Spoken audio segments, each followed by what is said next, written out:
விடுதலை கிடையாதோ என்ற காசி ஆனந்தனின் கணல் வரிகளோடு உங்கள் அனைவருக்கும் என் அன்பு வணக்கம். உலக முதல் மொழி, மொழிகளின் தாய்மொழி என்றெல்லாம் அரும்பெரும் பெருமைகள் தமிழுக்கு உண்டு. அவற்றுள் உலகின் ஆகச்சிறந்த இலக்கிய வளங்களை கொண்டது தமிழ் என்பதே தமிழரும் உலகோரும் கொண்டாடும் முதல் காரணம். வேறெந்த இனமும் நாகரிகம் அடையாத காலத்திலேயே தொல்காப்பியம், பத்துப்பாட்டு, எட்டு தொகை என்று நன்கு கட்டமைக்கப்பட்ட இலக்கிய வளங்களை பெற்றிருந்தது நம் தமிழ். அதிலும் அவை கடைச்சங்க காலத்தில் மட்டுமே நமக்கு கிடைத்த பெரும் புதையல்கள்.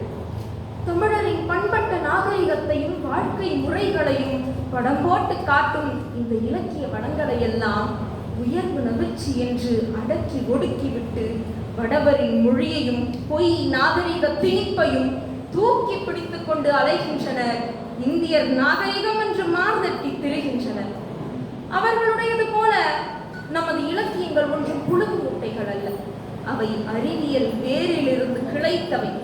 சான்றாக விசும்பில் ஊழி ஊழ்வூழ் செல்ல கருவளர் வானத்து இசையில் தோன்றி உரு அறிவாரா ஒன்றன் ஊழியும் உந்து வழி கிணர்ந்த ஊழ்வூழ் ஊழியும் செந்திய சுடறிய ஊழியும் பணியோடு தன்பெயல் தலையிய ஊழியும் அவையிற்று உள்முறை வெள்ளம் மூழ்கிய ஆர்த்தருவு மீண்டும் பீடுயர்வு ஈண்டி அவற்றிற்கும் உள்ளீடு ஆகிய இருநிலத்து ஊழியும் என்று ஒரு அரிய செய்தியை பரிமாறல் உரைக்கிறது.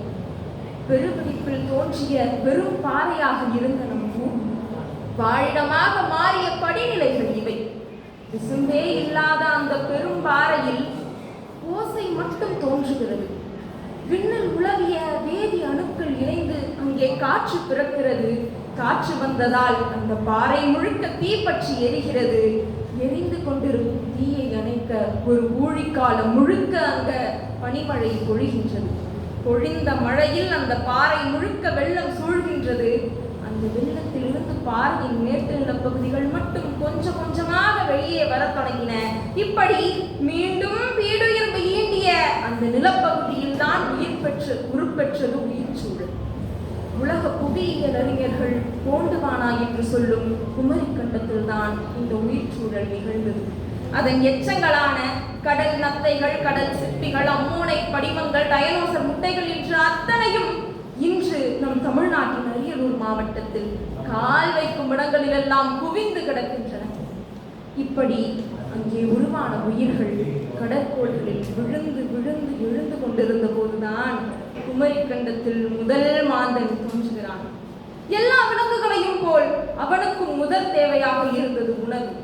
உணவுக்காக வேட்டையாடுகிறான். வேட்டையாடுவதற்கேற்ற தகவமைப்புகள் உடலில் இல்லை. கற்களை செதுக்கி கருவிகளாக்குகிறான். பழங்கற்காலம், இடைக்கற்காலம், புதிய கற்காலம் என்று 3 காலங்களிலும் அவன் பயன்படுத்திய கருவிகள் அத்திரம்பாக்கம், பல்லாவரம், குடியம் குகைகள் என்று தமிழ்நாட்டின் அத்தனை பகுதிகளிலும் பரவலாக கிடைக்கின்றன. இந்த காலங்களிலெல்லாம் மரப்பொந்துகளிலும் குகைகளிலும் வாழ்ந்து கொண்டிருந்தவன் பெருங்கற்காலத்தில் நாகரிகம் பெற தொடங்குகிறான். அங்குதான் தமிழ் கருவாகிறது. 50,000 ஆண்டுகளுக்கு முற்பட்ட அந்த பெருங்கற்படை சின்னங்களில் இருந்து மண்பானைகளில் குறியீடுகள் கண்டெடுக்கப்படுகின்றன. அதுதான் முந்தைய தமிழெழுத்து. இப்படி மெய்ப்பாடுகளையும் ஒளி குறிப்புகளையும் சொற்களாகவும் எழுத்துக்களாகவும் வளர்த்தெடுக்கிறான். நன்றாக உற்று கவனித்து பாருங்கள். தமிழர்களின் நாகரிகம் மொழியின் அடித்தளத்தில் கட்டமைக்கப்பட்டது. அதனால்தான் மொழியை வெறும் கருத்து பரிமாற்ற கருவி என்ற அளவில் மட்டும் தமிழனால் ஒதுக்கிவிட முடியவில்லை. தமது ஆயிரக்கணக்கான தலைமுறைகளை தாளாட்டிய அந்த தமிழ் குருதியை தாண்டிய மரபணுவில் கலந்தது. அதனால்தான் மதுரையும் ஆப்பிரிக்காவும் மரபணு ஒன்றுக்குள் கைகுலுக்கி கொண்டன. நாம் என்னதான் தமிழருடையது பழமையான நாகரிகம், உலகின் மூத்த நாகரிகம் என்று உறக்க சொல்லிக்கொண்டே இருந்தாலும் அது அவர்களுக்கெல்லாம் செவிடன் காதில் ஊதிய சங்கு போலதான் ஒலிக்கிறது. சிந்து சமவெளி நாகரிகம், சீனா, எகிப்து, மெசபடோமியா என்ற 4 மட்டும்தான் அவர்கள் உலகின் தொன்மையான நாகரிகம் என்று வரிசைப்படுத்தி வைத்திருக்கிறார்கள். ஆனால் அவர்கள் வரிசைப்படுத்தியதில் முதலாவதாக இருக்கும் அந்த சிந்து சமவெளி நாகரிகம் தமிழருடையது என்பதை மட்டும் அவர்களால் மறைக்க முடியவில்லை. பாவம். சிந்து சமவெளி, அங்கே கிடைத்த காளை, ஒற்றை கொம்பு காண்டாமிருகம், இரட்டை மீன் உருவம், புலி உருவம், மனித உருவம் என்ற இத்தனை முத்திரைகளின் மேலும் குறியீடுகள் கிடைக்கின்றன. தனித்தனியவும் அங்கே குறியீடுகள் கிடைக்கின்றன.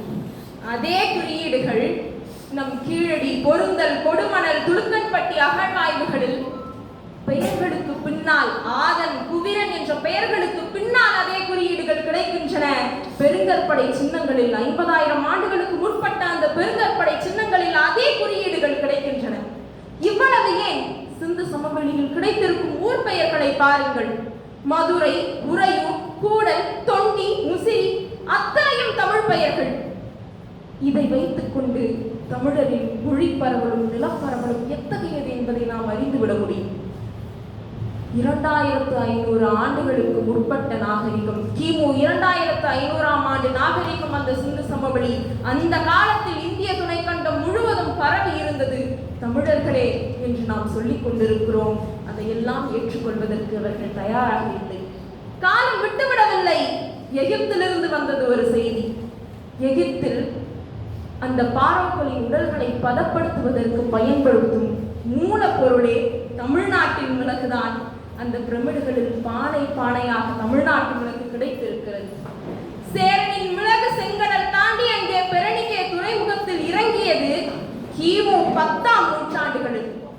அதை பார்த்துவிட்டு அங்கே இருந்த தமிழன் சிகை கொற்றன் வர கண்டாய் என்று எழுதி வைத்துவிட்டு வந்திருக்கிறானே, அதை எப்படி ஒழித்து வைத்து விட முடியும் இவர்களால்? அந்த தமிழ் எழுத்துகள் கிடைத்தவுடன் இவர்கள் ஒரு கதை கட்டி கொண்டிருக்கிறார்கள். வடபிராமியும் கிடைத்திருக்கிறதாம் அங்கே.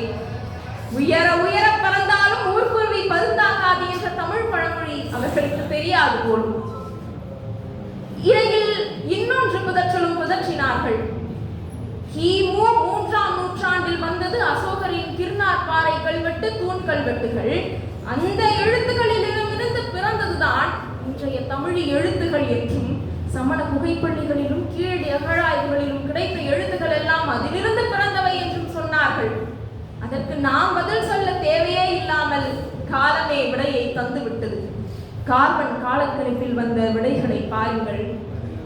கூடல் ஊர் ஆகோள் பேடுதியன் அந்தவன் கல் என்ற புலிமான் கோம்பை நடுகல் கல்வெட்டின் காலம், கார்பன் காலக்கணிப்பின் மூலம் அதன் காலம் கிமு 3ஆம் நூற்றாண்டு. பொருந்தல் அகழாய்வில் ஒரு சுடுமண் தாங்கியில் ப ஈர என்ற எழுத்து கிடைத்திருக்கிறது. அந்த பயிர எழுத்து பொறிப்பின் காலம் கிமு 5ஆம் நூற்றாண்டு. கீழடியில் கிடைத்த ஆதன், திசன் முதலிய எழுத்துகளின் காலம் கிமு 6ஆம் நூற்றாண்டு. இதற்கு மேலும் அவர்களுக்கு நாம் நிறுவ சான்றுகள் தேவையா? அதே அசோகரின் கல்வெட்டில் சோடா, பாடா, கேரளபுதோ, சதியபுதோ என்று தென்பக்கத்து அரசர்களை சொல்கிறார். இதில் சோடா என்றால் சோழர், பாடா என்றால் பாண்டியர், கேரளபுதோ என்பவர் சேரர், சதியபுதோ என்பவர் யார் என்று தெரியாமல் இருக்கின்றனர் ஆய்வறிஞர்கள். அதற்கும் விடையாக தமிழகத்தில் விழுப்புரம் மாவட்டத்தில் திருப்புவலூர் அருகே சதியபுதோ அதியன் நெடுமான் அஞ்சு ஈத்த பாடி என்று ஒரு சமண புகைப்பள்ளி கல்வெட்டு வெளிப்பட்டது. அதை வைத்துக் கொண்டு சதியபுதோ என்பவர் எங்கள் நெடுமான் அஞ்சுதான் என்று தமிழ் தொல்லியல் அறிஞர்கள் சொல்லிக் கொண்டிருந்தனர். அதை நீங்களாக ஒன்று உருவாக்கிவிட்டு சொல்லிவிடாதீர்கள் என்று நெடுங்காலமாக ஏற்றுக்கொள்ளாமலே இருந்தனர். பிறகு அதையும் ஏற்றுக்கொள்ள வைத்திருக்கிறோம். இப்படி நமது இலக்கியங்களை பொய் புனைவுகள் என்று சொன்ன மூடர்களுக்கு பதிலடியாக தொல்லியல் விழுமங்கள் வெளிப்பட்டு வந்து கொண்டிருக்கின்றன. இன்னொன்று பாருங்கள். புகழூர் கல்வெட்டு நாம் கேள்விப்பட்டிருப்போம். மூதா அமன்னன் யாற்றும் செங்காயவன் உரை, கோஆதன் செல்லுறும் பொறை மகள் பெருங்கடுங்கோன் மகள் லங்கடுங்கோன் லங்கோ ஆக அறுத்தக்கல். இதில் கோஆதன் செல்லுறும் பொறை, பெருங்கடுங்கோன், இளங்கடுங்கோன் என்ற 3 அரசரின் பெயர்கள் இருக்கிறதல்லவா? இது பதிற்றுப்பத்தின் 7, 8, 9ஆம் பத்துகளின் பாட்டுடை தலைவர்களான செல்வகடுங்கோ வாழியாதன், பெருஞ்சேரல் இரும்பொறை, இளஞ்சேரல் இரும்பொறை ஆகிய 3 மன்னர்களின் பெயர்கள். இப்படி பதிற்றுப்பத்து உண்மை இலக்கியம் என்பதை இந்த கல்வெட்டுகள் நிறுவின. நல்லவர் கடந்த நானுடை மறவர் பெயரும் வீடும் எழுதி அததொரும் பீலி சூட்டிய பிறங்கு நிலை நடுகள் என்று அகநானூறு நடுகளை சொல்கிறது. பெயர் எழுதி இருக்குமாம், அதில் புகழும் எழுதி இருக்குமாம். அந்த நடுகர்கள் தானே இன்று நமக்கு புலிமான் கோம்பையிலும் இருளப்பட்டியிலும் கிடைத்துக் கொண்டிருக்கின்றன. இன்னும் எத்தனையோ இலக்கியங்களின் சான்றுகளாக தொல்லியல் சின்னங்கள் திகழ்ந்து கொண்டிருக்கின்றன. எம் மொழியில் எழுந்த இலக்கியத்தின் ஒவ்வொரு வரிக்கும் தொல்லியல் சான்றுகள் கிடைத்துக் கொண்டேதான் இருக்க போகிறது. வேரை உணராத மரம் கிளைத்து தழைத்தோங்க போவதில்லை. வரலாறை உணராத இனமும் அப்படித்தான். மேத்தகு சொன்னது நினைவிருக்கட்டும். வரலாறு எமது வழிகாட்டி. வருகிறேன். வணக்கம்.